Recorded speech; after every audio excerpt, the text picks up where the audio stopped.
buenos días a todos los televidentes de su canal católico, Canal 19, y también pues a todos los que nos sintonizan desde internet en YouTube.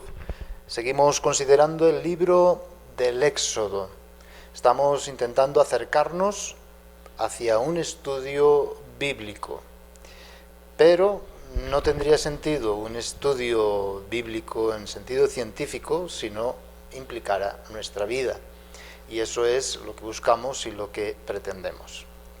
El libro del Éxodo en sí mismo podría contar el hecho histórico de cómo Dios se compadece de un pueblo que está esclavo, se compadece de sus sufrimientos, es un Dios que invoca a Dios, es un pueblo que invoca a Dios, y entonces Dios responde a través de una persona, Moisés, diciendo que ha sentido compasión por ese pueblo y quiere pues liberarlos de Egipto y formar de ellos un pueblo particular, porque es un pueblo pertenencia de Dios, un pueblo de Dios. Su ley no viene de gobernantes, sino que viene de Dios mismo, en las diversas alianzas que hace Dios con su pueblo, y el pueblo acepta y acoge esta alianza que Dios quiere hacer con ellos.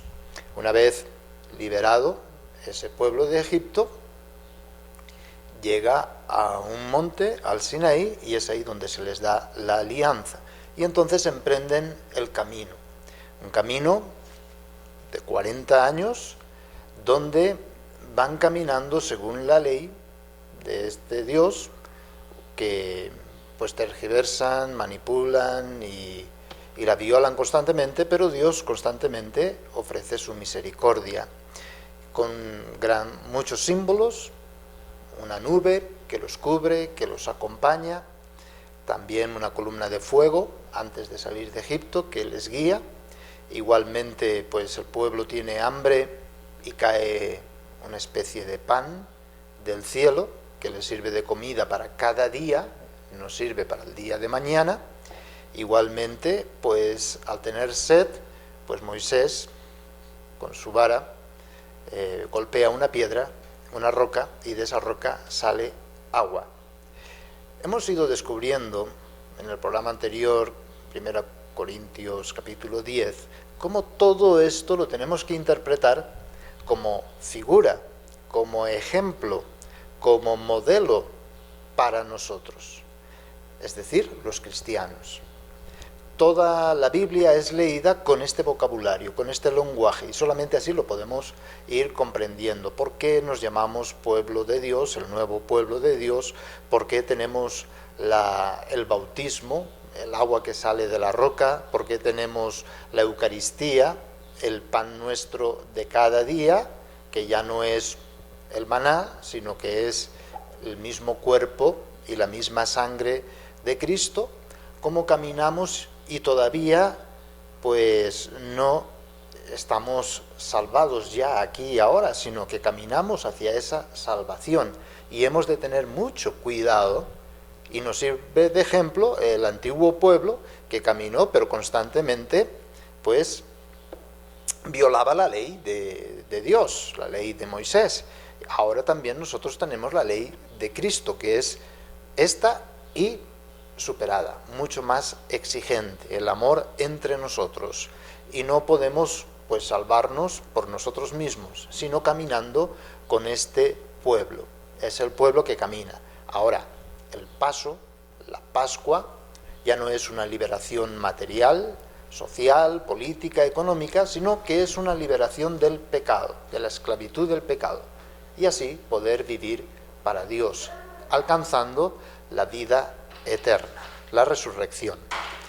Bien, dicho esto, lo vamos a ir reiterando constantemente para saber cuál es el proceso, el progreso, y así en figura y ejemplo y modelo para nosotros, cómo lo podemos actualizar hoy, aquí y ahora, e interpretar nuestra propia experiencia de Dios con esta misma experiencia que nos transmite la Escritura, porque la Escritura es el testimonio privilegiado del acontecimiento.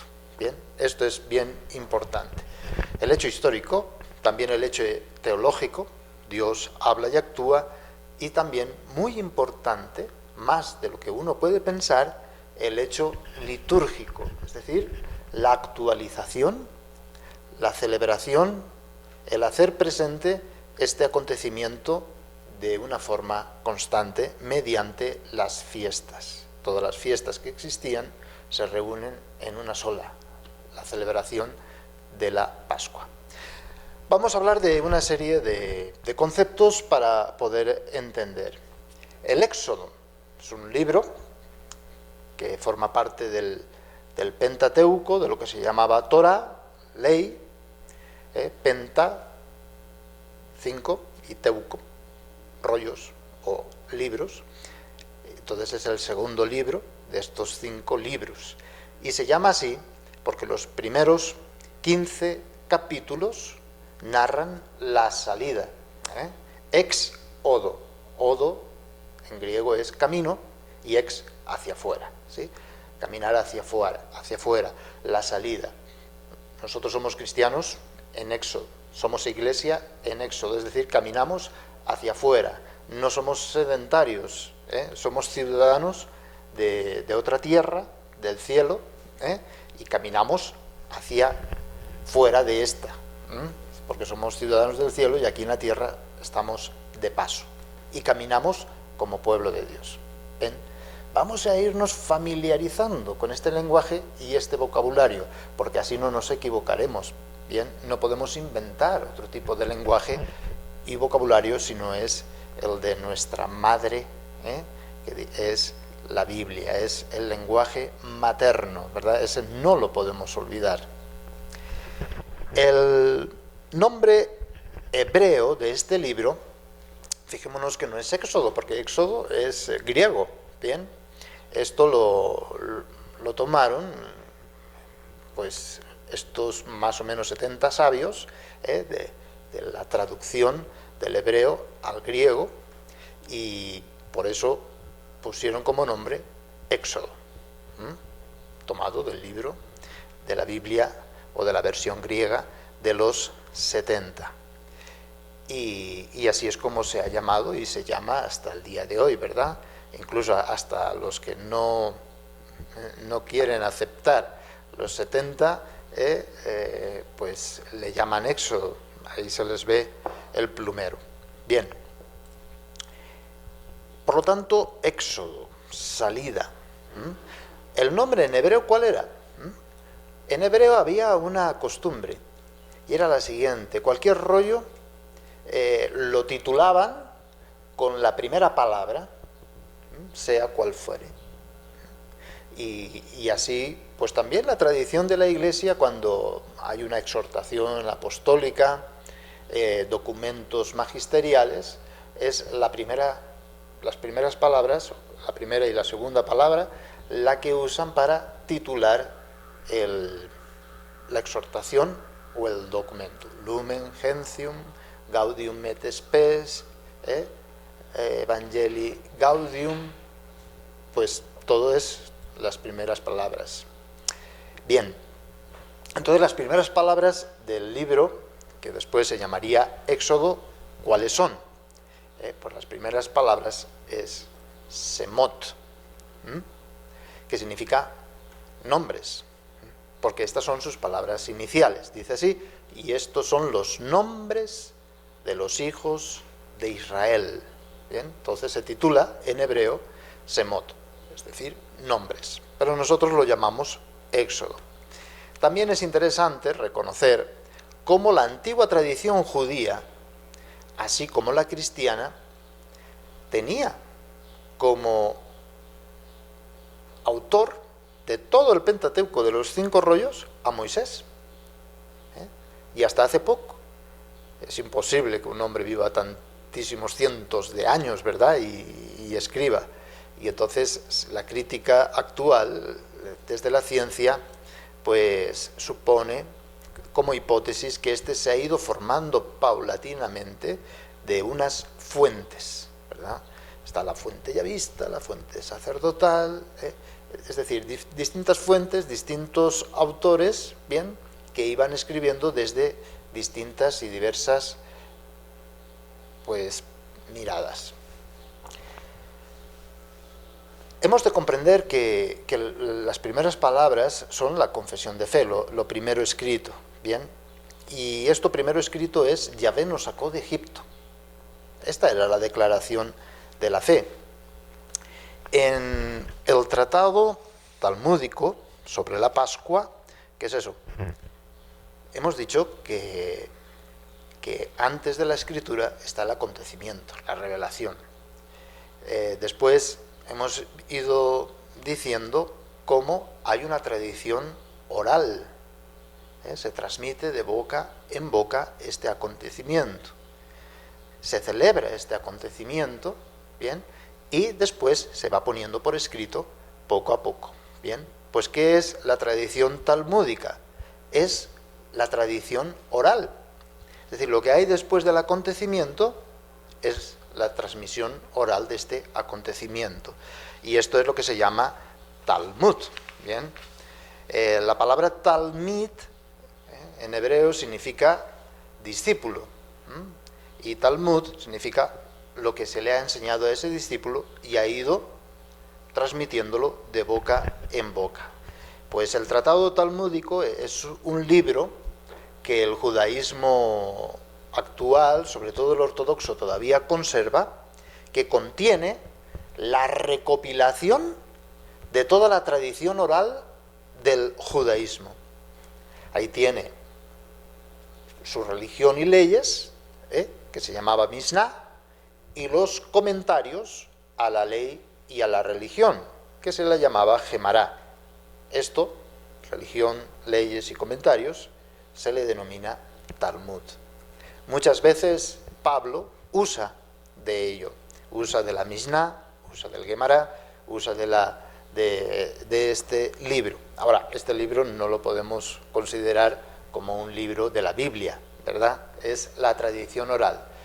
El mismo Concilio Vaticano II y los últimos documentos nos exhortan a tomar en cuenta esto, a tomar en cuenta la interpretación del judaísmo, para así ver si realmente vamos, pues, en la misma línea y poder vivir y poder abrirnos a este diálogo interreligioso. Bien, pues dicho eso, en el tratado talmúdico sobre la Pascua se nos da la perspectiva más correcta en la que hay que adoptar la lectura de este libro. Es decir, para leer este libro, ¿desde dónde? Pues lo leeremos bien, y en esto tiene toda la razón, ¿verdad?, esta tradición talmúdica. Cada una de las generaciones tiene que considerarse a sí misma como salida de Egipto. Solamente así podemos leer el libro del Éxodo. Yo, tú, nosotros somos los que hemos sido compadecidos por Dios, liberados de la esclavitud de Egipto. Hemos pasado por una serie de señales y de signos hasta que hemos sido liberados y hemos pasado por el Mar Rojo a pie enjuto, dejando atrás el pasado. Nosotros, hoy, aquí y ahora, recibimos la ley de Dios y somos considerados pueblo de Dios. Y estamos caminando por el desierto como pueblo. Tenemos nuestras tentaciones, problemas, caídas, levantadas. Dios tiene misericordia de nosotros, pero nos va guiando, ¿bien? Y nos va ofreciendo el alimento necesario para caminar, el pan de vida y el agua que sacia realmente nuestra sed. Solamente así podemos leer el Éxodo. Sin el acontecimiento y sin vivirlo como que soy yo, es mi historia la que está aquí escrita, sin implicarme en ella, no puedo yo leer el Éxodo.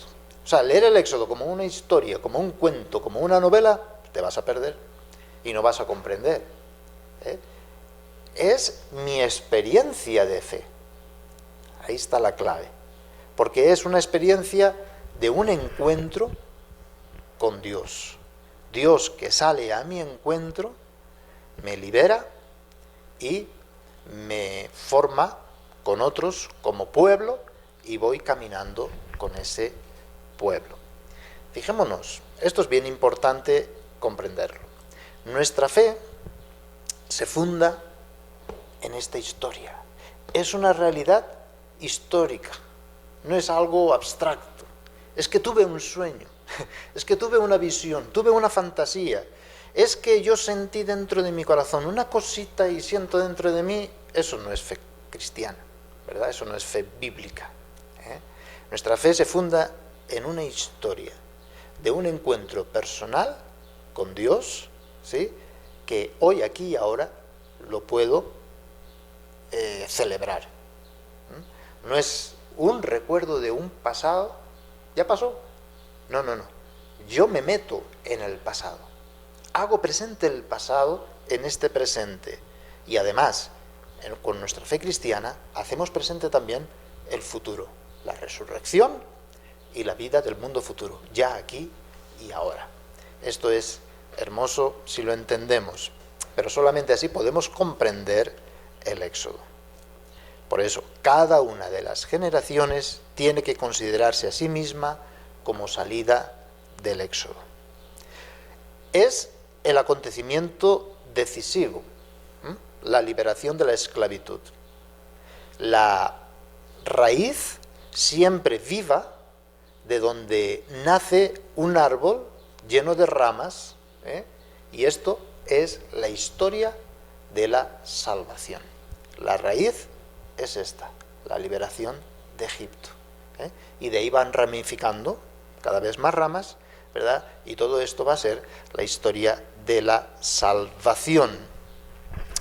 Es lo que en hebreo usan una palabra muy específica, zakar, con Z y con K, zakar, Z-K-R, porque las vocales fueron puestas posteriormente, ¿verdad?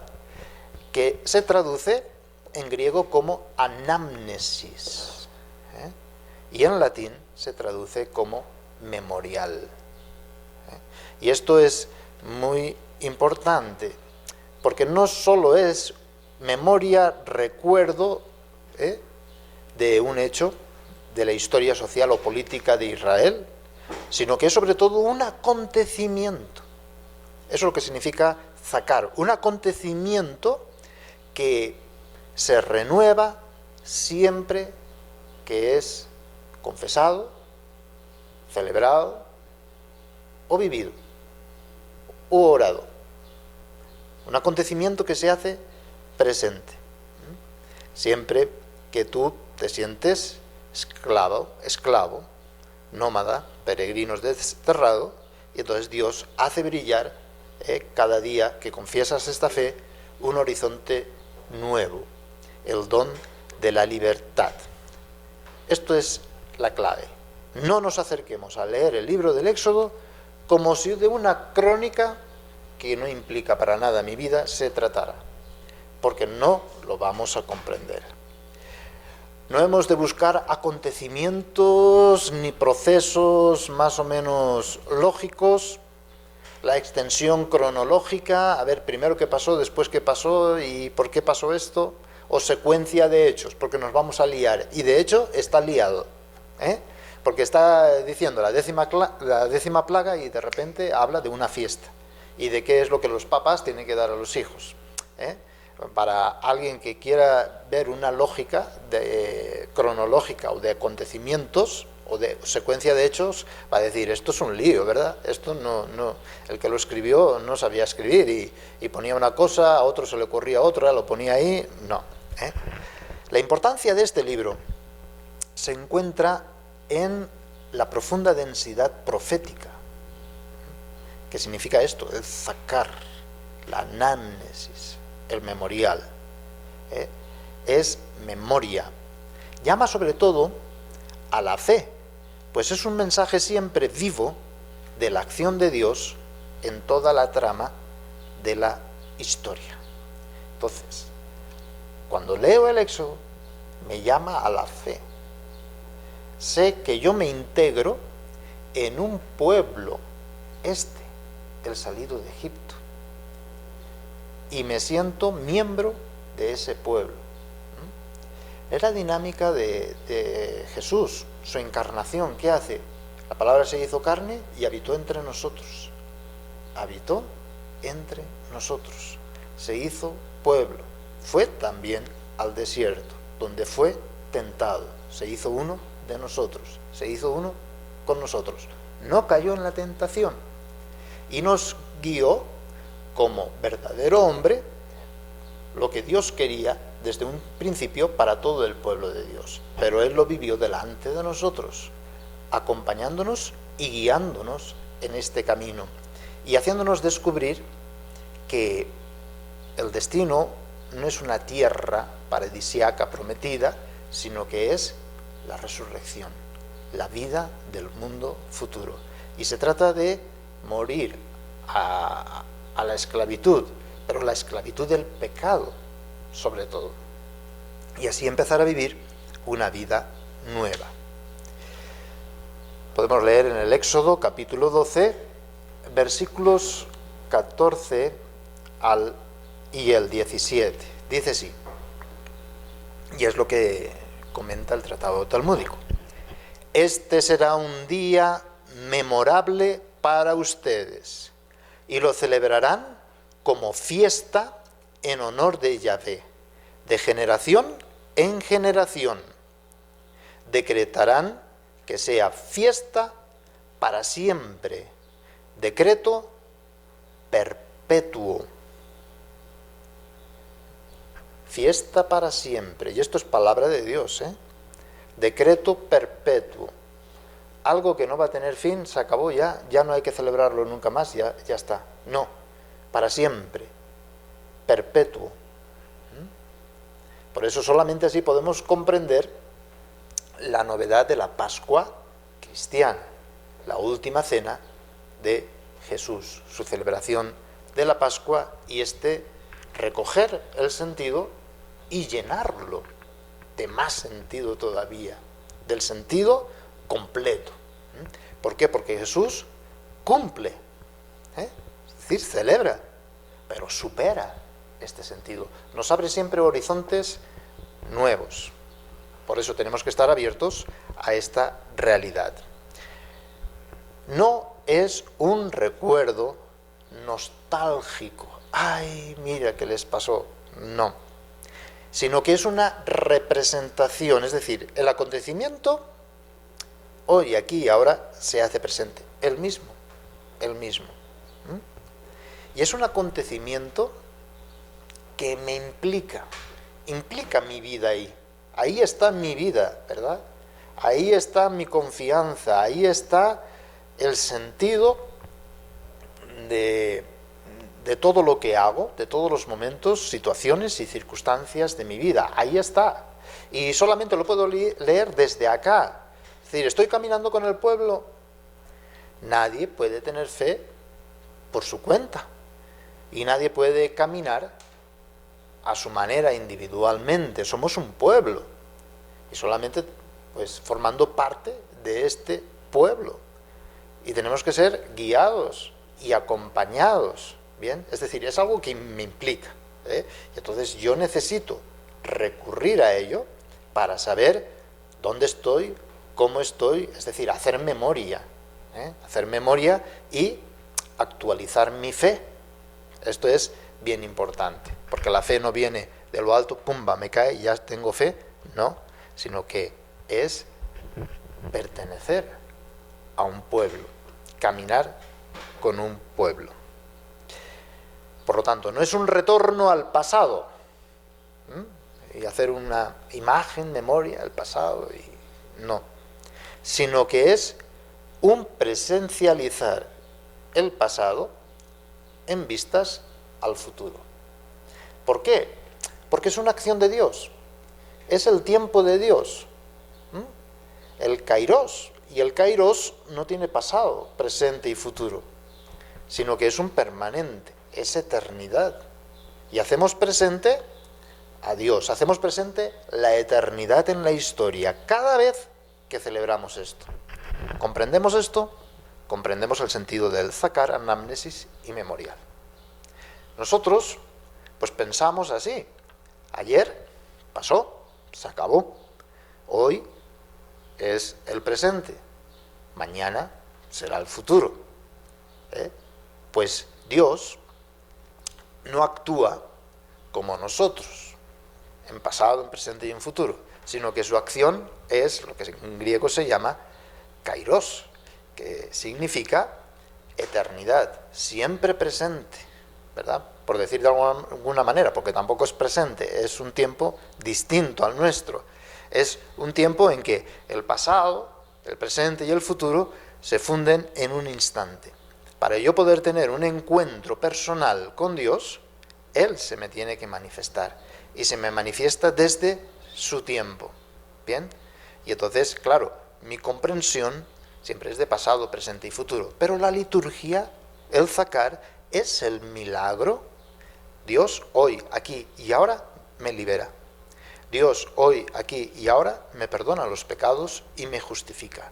Dios hoy, aquí y ahora, ¿cuándo?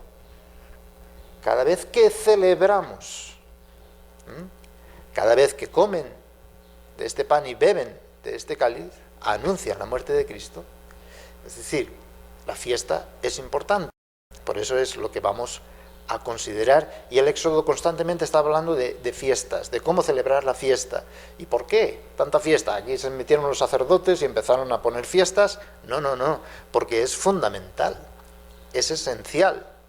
Es la Eucaristía cristiana. Sin la Eucaristía no hay iglesia, no puede haber pueblo de Dios sin la celebración. Y es en cada uno de los sacramentos, especialmente en la Eucaristía, donde se actualiza el misterio de nuestra salvación, de nuestra redención. Por eso es tan importante. El acontecimiento fundamental que celebramos los cristianos es, claro, esto era en figura y ejemplo y como modelo. ¿De qué? Del verdadero acontecimiento, del cumplimiento, ¿verdad? Porque todo era en promesa, el Antiguo Testamento, pero el cumplimiento y la superación de la promesa, ¿qué es? La encarnación. Dios viene en la carne. Y la salvación. Dios muere para el perdón de nuestros pecados y resucita para que vivamos para Dios. Esto es el acontecimiento. Dios se hace carne, habita entre nosotros, pasa haciendo el bien, amando con gratuidad, con compasión, hasta dar la vida en sacrificio, es sepultado, es muerto, sepultado, resucita al tercer día, asciende al cielo, envía el Espíritu desde allá y nos promete venir en gloria al final de los tiempos. Este es el acontecimiento.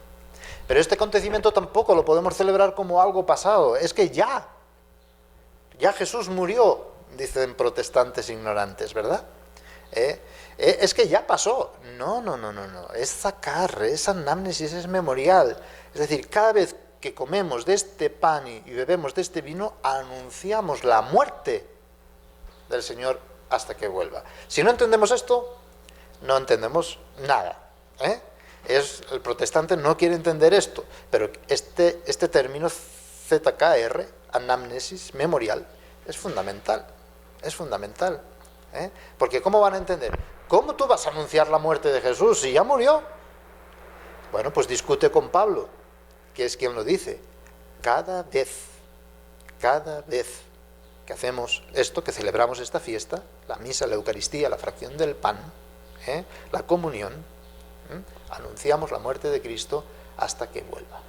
Y más todavía dirá el Apocalipsis, hacemos presente la vuelta de Cristo ya en gloria, porque es un mismo momento. No hacemos presente solo el pasado, lo actual, sino también el futuro.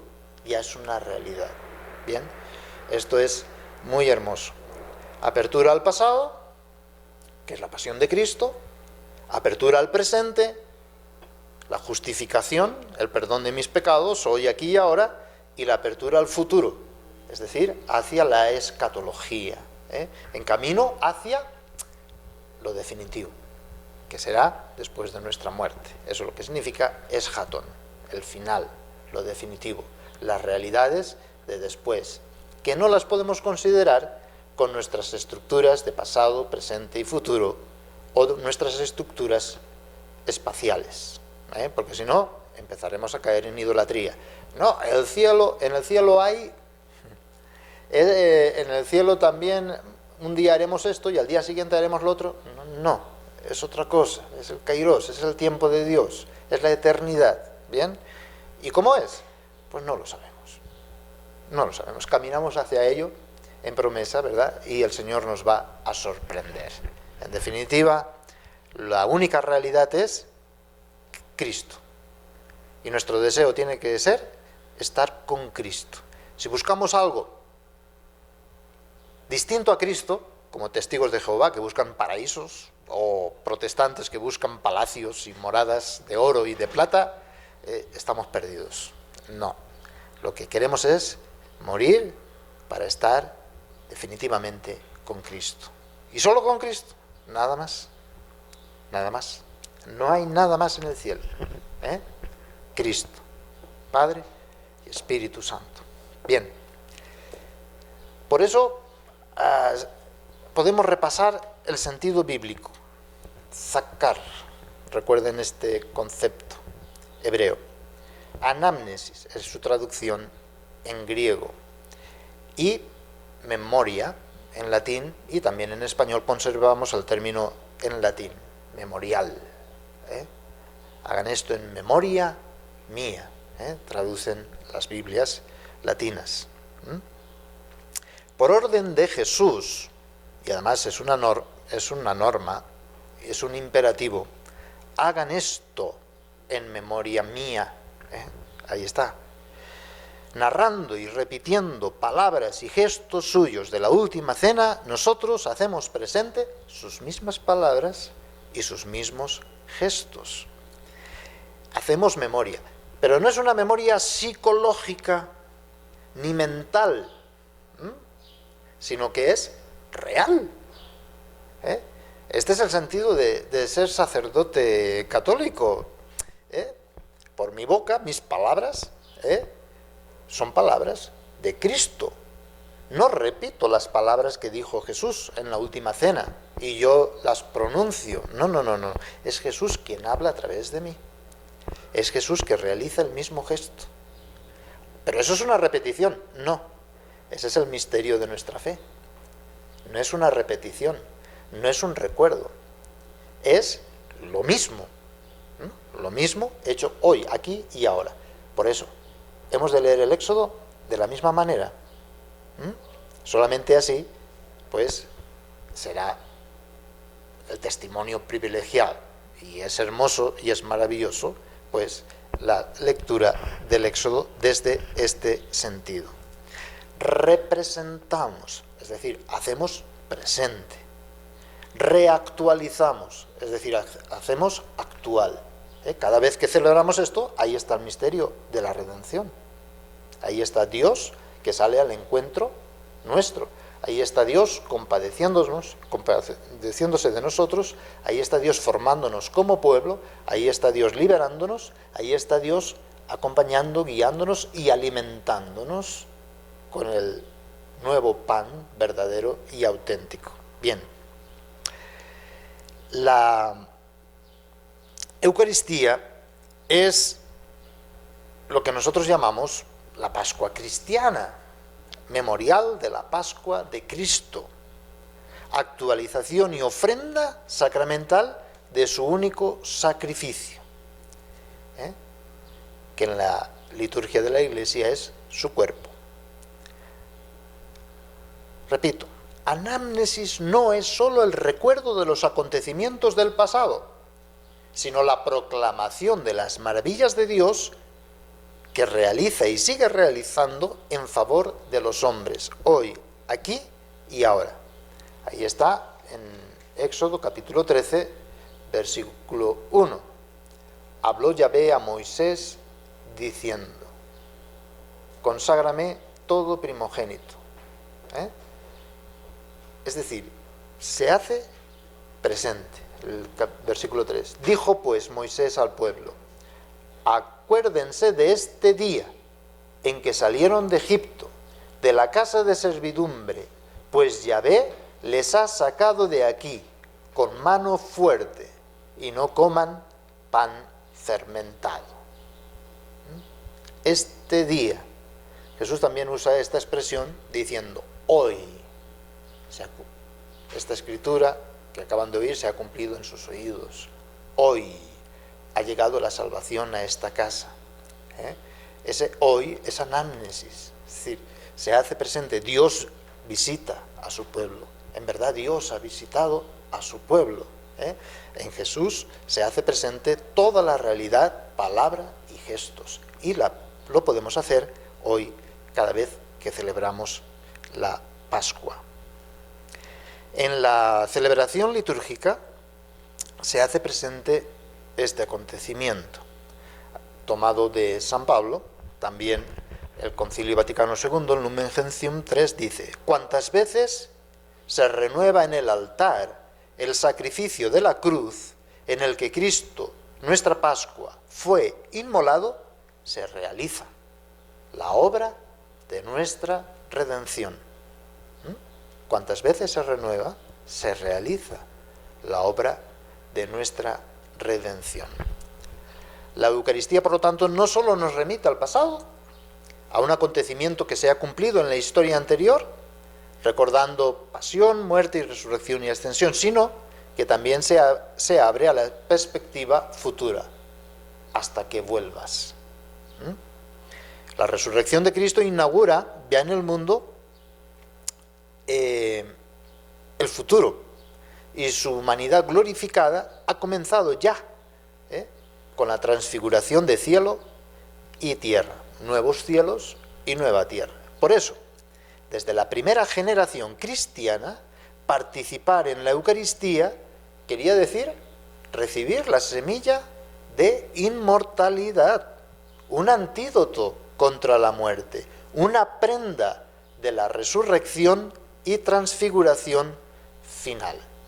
¿Qué es lo que podríamos entender más o menos? Después explicaremos, cuando comen de este pan y beben de este cáliz indignamente, es decir, sin reconocer qué es y cuál es el sentido, pues reciben su propia condenación. Por eso, porque lo reciben indignamente, hay tantas enfermedades y tanto sufrimiento y tanto dolor y hasta muertes entre ustedes. De ahí se toma.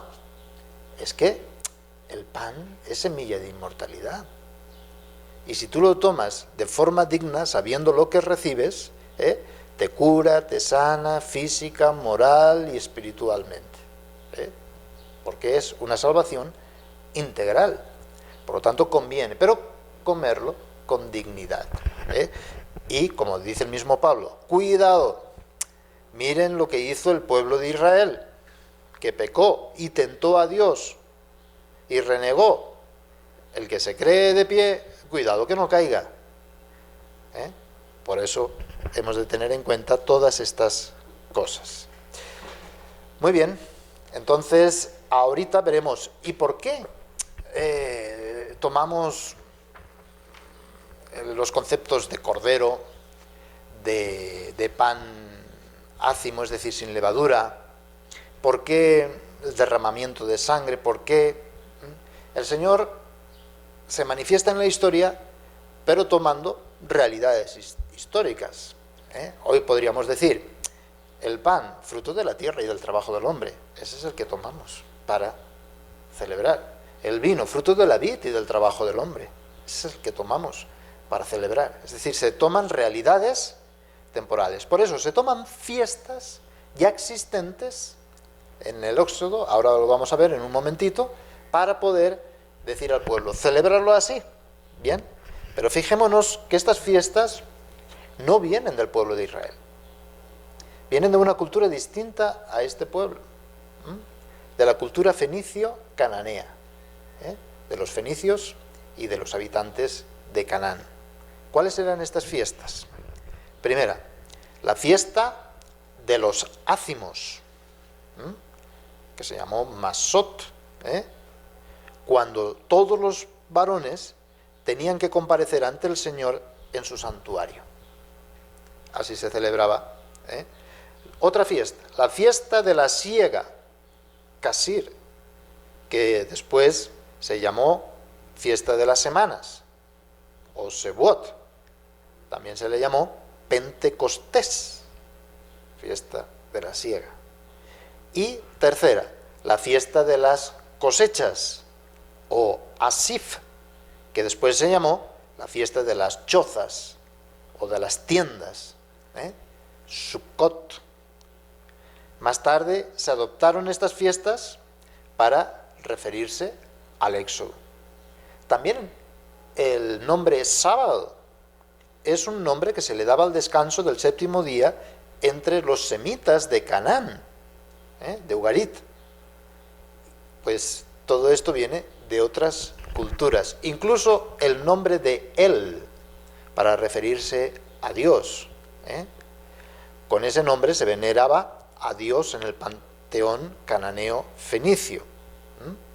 Y otras cosas también de otras culturas distintas. En el documento tercero de acercamiento a un estudio bíblico, ¿sí? Ahí lo tienen en internet, en la página familiadelapalabra.com, en la derecha pues ponen material de la semana, ahí pone formación, pues ahí está esto de las distintas culturas para que puedan ir leyendo y comprendiendo un poquito más. Bien, entonces, lo que hablábamos la semana anterior, las fiestas tienen sus elementos, pero van adquiriendo sentidos nuevos, hasta diferentes. Hay que celebrar las fiestas, pero va a unificarse en una sola fiesta, que va a ser la celebración de la Pascua. Y el Señor toma eso para darle un sentido nuevo. Y después de eso tomado para darle un sentido nuevo, Jesús lo toma también y le da un sentido superior. Lo supera, lo cumple y lo supera. Lo vemos desde la fiesta pastoril y desde la fiesta agrícola. La fiesta pastoril, los pastores celebraban con una comida en una reunión familiar, pues la salida anual en búsqueda de nuevos pastos, y ahí sacrificaban un cordero. Ahora, lo importante es ver los elementos que hay. Una fiesta anual. Los pastores se reunían en familia para hacer comunión y con sus propios familiares. Se sacrificaba un cordero. La sangre del cordero sacrificado, se pensaba, por eso se rociaba sobre la familia, se pensaba que esa sangre liberaba de los peligros que podían venir en el camino, pero tenían que caminar juntos, no cada uno por su cuenta, porque ahí sí que ya quedaba, pues tenía que caminar como pueblo. También la forma propia de vestir era la de quien estaba a punto de salir, de desplazarse. Verduras silvestres y el pan ácimo significaba comunión. La levadura, no tenía que quedar nada de la levadura en la casa, tenía que ser ya completamente nueva, por eso ese día pues se comía pan ácimo. Y significaba ya comunión. Vemos los elementos, y vemos después cómo se transforman. Con el acontecimiento de la liberación de Egipto, toma nuevo significado cada elemento de esta fiesta. Ya no será la salida anual de los pastores, sino la marcha hacia la libertad, a formar o tomar parte del pueblo de Dios. Comida, además de comunión familiar, será encuentro de hermanos, para recuperar los lazos perdidos en la esclavitud, y será el momento de perdonarse todas las deudas que tuviesen. Y si los pobres no tenían terrenos, tenían que darles su terreno, etc. La sangre sigue significando la protección del enemigo, o la liberación del exterminio de cada domicilio, cada familia señalada. De esta manera la Pascua también era llamada unidad, solidaridad, comunidad, pueblo de Dios, por encima de todo tipo de individualismo egoísta. Quien se aparta del pueblo se expone a morir. Cada uno es responsable y debe servir en el lugar donde se encuentra. La Pascua era rito de vida y resurrección contra la muerte y la esclavitud. La Pascua, por lo tanto, es memoria colectiva y compromiso que exige creer en el libertador y rechazar la tentación de volver a la esclavitud.